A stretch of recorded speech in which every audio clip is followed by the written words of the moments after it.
What appears publicly as family drama is, in structural terms, an exposure event inside elite accountability systems.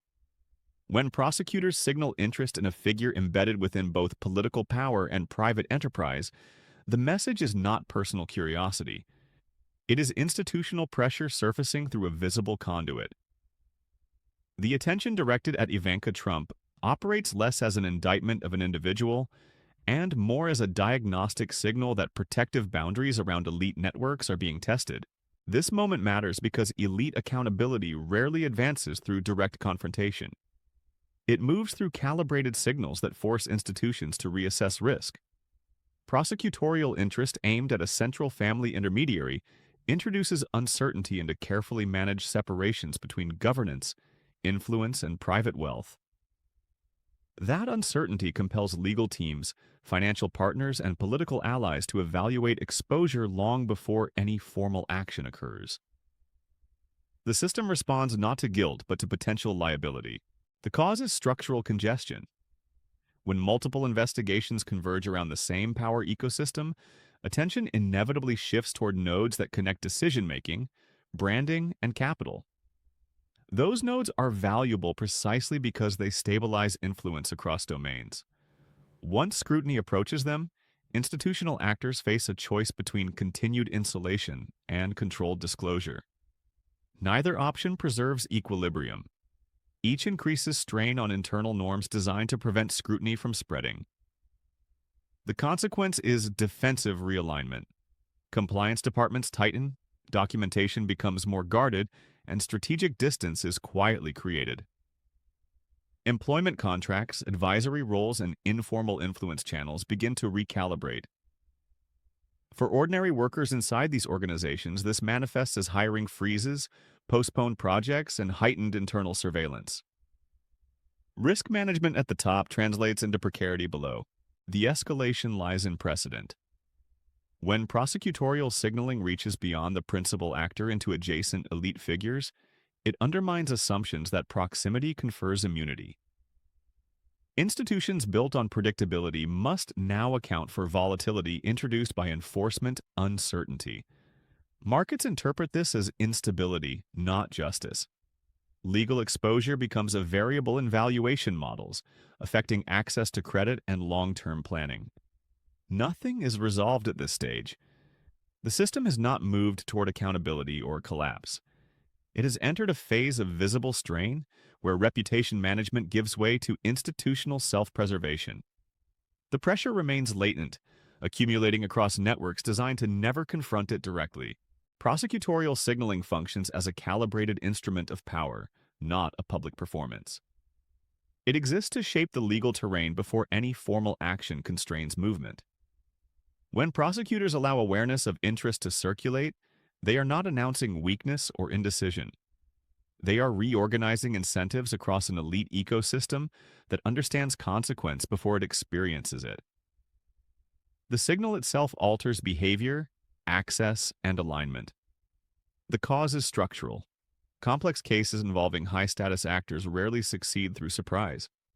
They advance through pressure applied indirectly, allowing subjects to reveal priorities, expose inconsistencies, and make strategic choices under observation. Silence from prosecutors during this phase is not absence, it is surveillance. Every response by counsel, every reallocation of assets, every shift in narrative becomes usable data.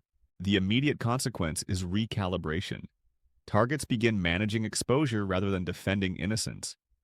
Legal teams narrow options, donors reassess proximity, and institutions connected to the subject begin insulating themselves. Cooperation becomes a variable quietly introduced into decision-making, long before it is discussed openly. The signal reshapes the field without a single filing. This escalation matters because it operates asymmetrically. Ordinary defendants encounter enforcement at the moment of accusation. Elite actors encounter it as a prolonged prelude, where delay serves both scrutiny and containment. The law is not suspended, but time is weaponized. Preparation replaces confrontation, and leverage accumulates without visible conflict. For workers and smaller stakeholders tied to these networks, the effects are indirect but immediate. Contracts pause, projects stall, and employment decisions freeze as uncertainty spreads. Legal ambiguity becomes operational risk. Costs rise not because action has occurred, but because authority has announced its potential to act. The deeper instability emerges when signaling becomes routine. It teaches elites to read power not through statutes, but through tone and timing. Enforcement becomes anticipated rather than executed, shaping outcomes before accountability is formalized. The system moves closer to governance by implication, where fear of action substitutes for action itself. This stage remains unresolved by design. Signaling does not conclude cases, it conditions them. It leaves authority suspended between intent and execution, while every actor adjusts to a future that has not yet been declared. Legal risk does not remain confined to the individual who signs the final document or delivers the public statement. In complex power structures, exposure travels through proximity, paper trails, and delegated authority. This is not an emotional process or a moral reckoning. It is a mechanical one. Institutions trace responsibility by following who benefited, who executed, and who insulated decision-makers from direct visibility. When authority is distributed, liability follows the same pathways. Elite families often rely on separation as protection.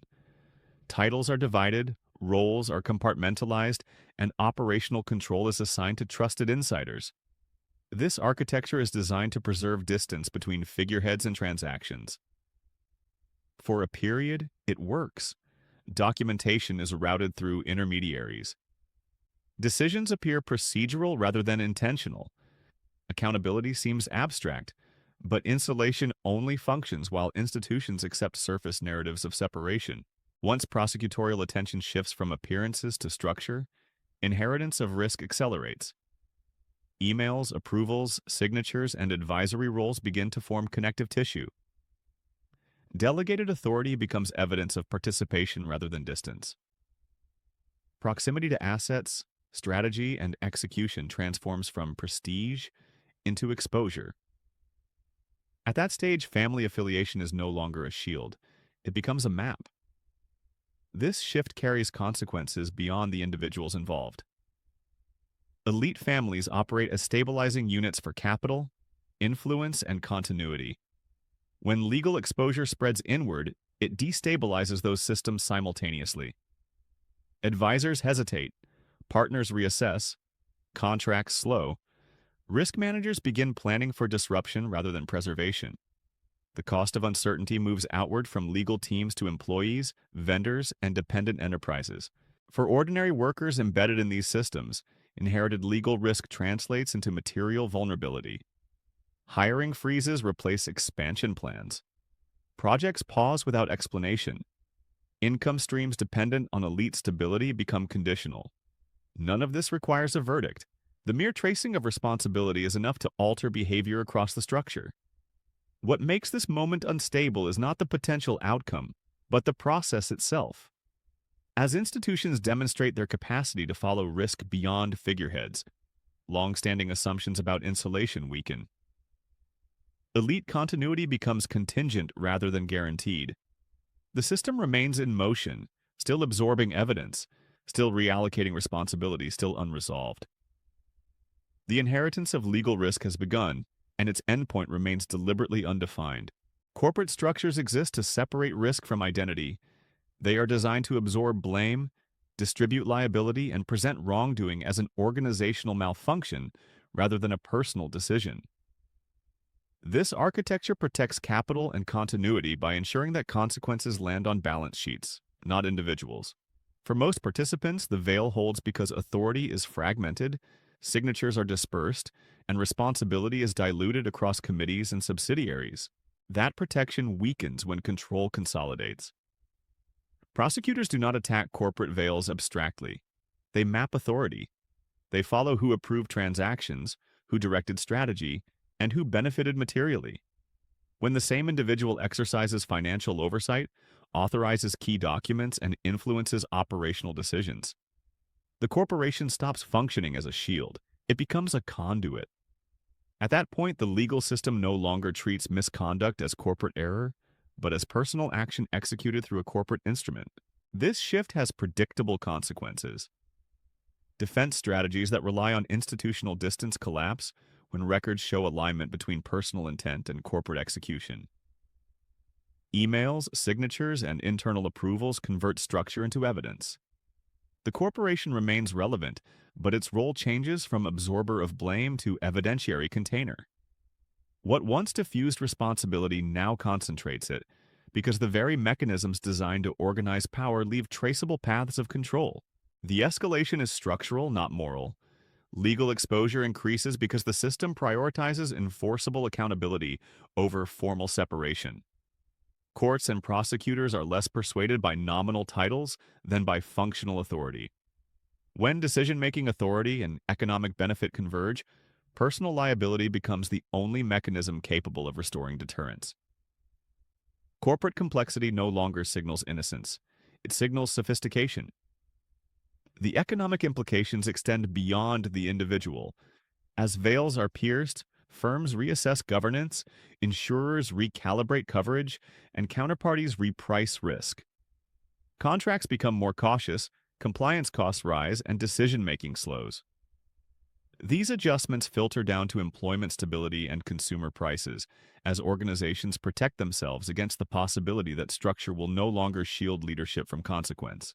The system does not announce this transition in advance. It reveals it through procedural moves that narrow defenses and expand scrutiny.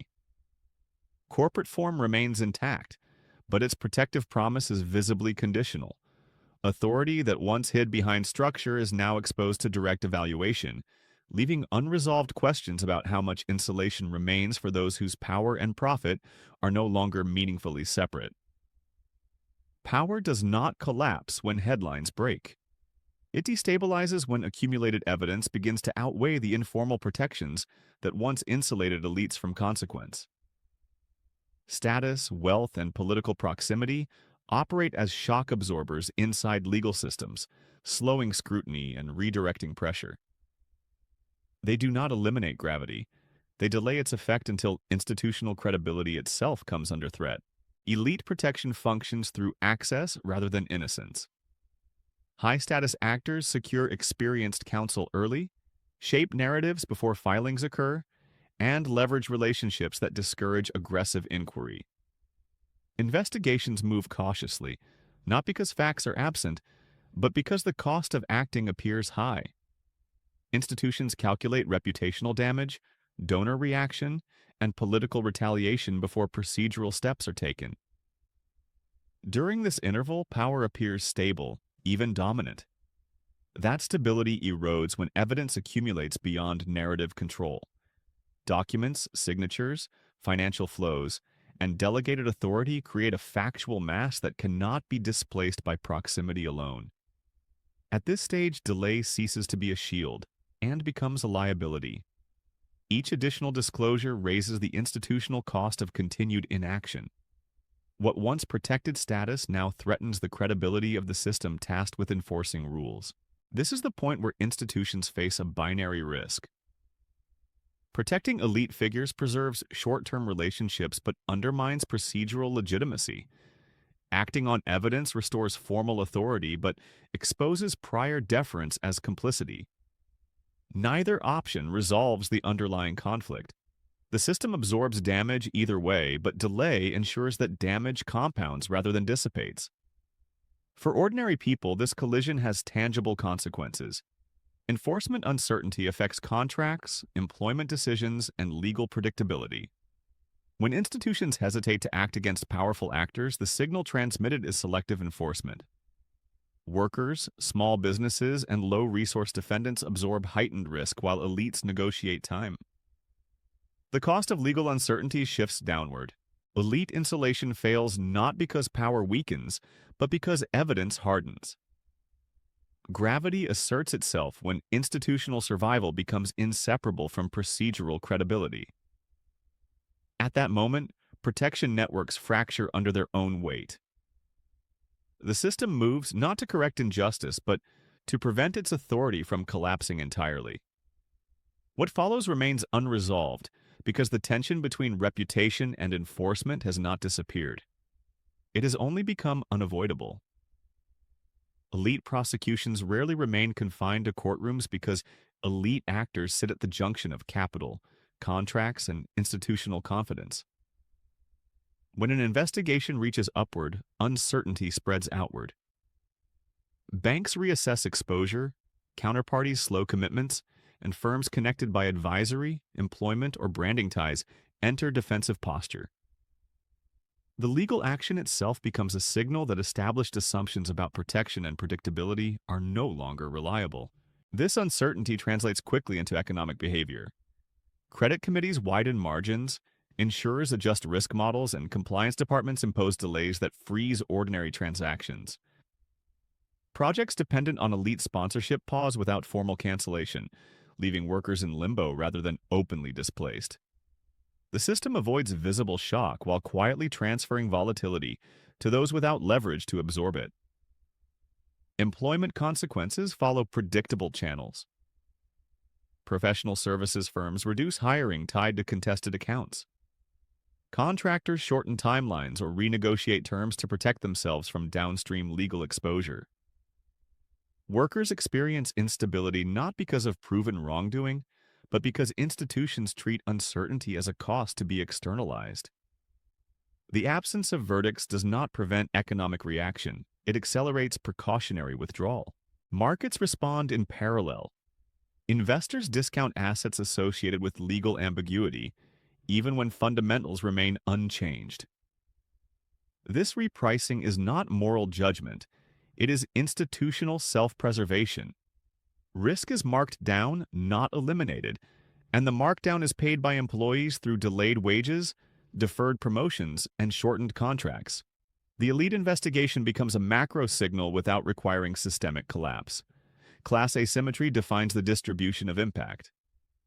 Those under scrutiny retain counsel, liquidity, and time. Those connected through labor or supply chains lack buffers. They absorb uncertainty as reduced hours, unstable income, and diminished bargaining power. Legal accountability aimed upward thus generates immediate economic consequences downward, reinforcing perceptions that enforcement arrives unevenly but costs disperse broadly.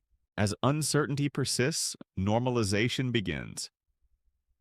Institutions adapt to operating under suspicion, but adaptation does not restore confidence. It embeds caution into routine decision-making, raising transaction costs across sectors. Workers carry these costs silently, long before any resolution clarifies responsibility. The investigation continues to function as an economic force, reshaping behavior without closure, leaving instability active and unresolved by design. Public sympathy often intervenes before institutions do. When elite heirs enter legal scrutiny, narratives quickly shift from accountability to protection, reframing exposure as persecution, stress, or unfair targeting. Gendered language, dynastic imagery, and inherited prestige combine to soften perception, delaying confrontation with underlying legal substance. This insulation is not accidental. It is produced by media reflexes, donor networks, and cultural habits that conflate proximity to power with presumed restraint by authority. For a period, this symbolic cushioning works, redirecting attention away from documents, signatures, and transactional benefit. That sympathy, however, has structural limits. Institutions tasked with enforcement operate on evidentiary thresholds, not narrative comfort. As scrutiny intensifies, optics lose utility. Gender ceases to mitigate liability when records demonstrate control or benefit. Family association stops functioning as a shield once investigators trace authority through delegation and authorization.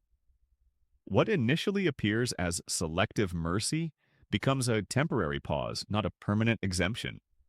The system absorbs public emotion without incorporating it into procedure. The consequence is destabilizing. When sympathy delays accountability for elites, it sharpens resentment among those denied similar consideration. Ordinary workers experience swift penalties for minor falsifications, while high-status actors receive extended deference. This asymmetry erodes trust in enforcement as neutral. Legal vulnerability becomes visibly stratified, reinforcing the belief that protection correlates with status rather than conduct. That belief alone increases instability, independent of final outcomes. As institutions advance, the reversal is abrupt. Sympathy dissipates without warning once credibility is at stake. Enforcement accelerates to reassert legitimacy, often harsher to compensate for earlier restraint. The transition from protected figure to procedural subject feels sudden because the buffer was symbolic, not structural. What remains unresolved is whether the system corrects imbalance or merely cycles between indulgence and overcorrection. The tension persists, suspended between public perception and institutional necessity, with credibility still under pressure. The legal process does not advance like a dramatic confrontation. It advances like a clock that, once started, measures movement rather than intent. When prosecutors signal, the system shifts from discretion to procedure. Timelines begin to assert themselves through filings, preservation orders, witness coordination, and evidentiary review that cannot be undone without visible institutional cost. This is the moment where authority transitions from people to process. Delay remains possible, but reversal does not. Legal clocks do not move backward to restore reputational insulation or informal protection. They move forward through mandated steps that accumulate obligations on every party involved. Each response filed narrows future options. Each document preserved limits narrative flexibility. Each procedural acknowledgement converts ambiguity into record. Momentum replaces choice. This transformation alters the balance of power. Elite actors accustomed to managing outcomes through access and negotiation encounter a system that prioritizes sequence over status. Legal teams can slow, challenge, and contest, but they cannot erase the fact that the process is now self-sustaining. The system no longer requires public escalation to maintain pressure. Its authority derives from continuity. For institutions, this stage represents a point of no return. Halting the process would require explicit intervention, which carries reputational consequences far greater than allowing the clock to run. That calculation constrains discretion.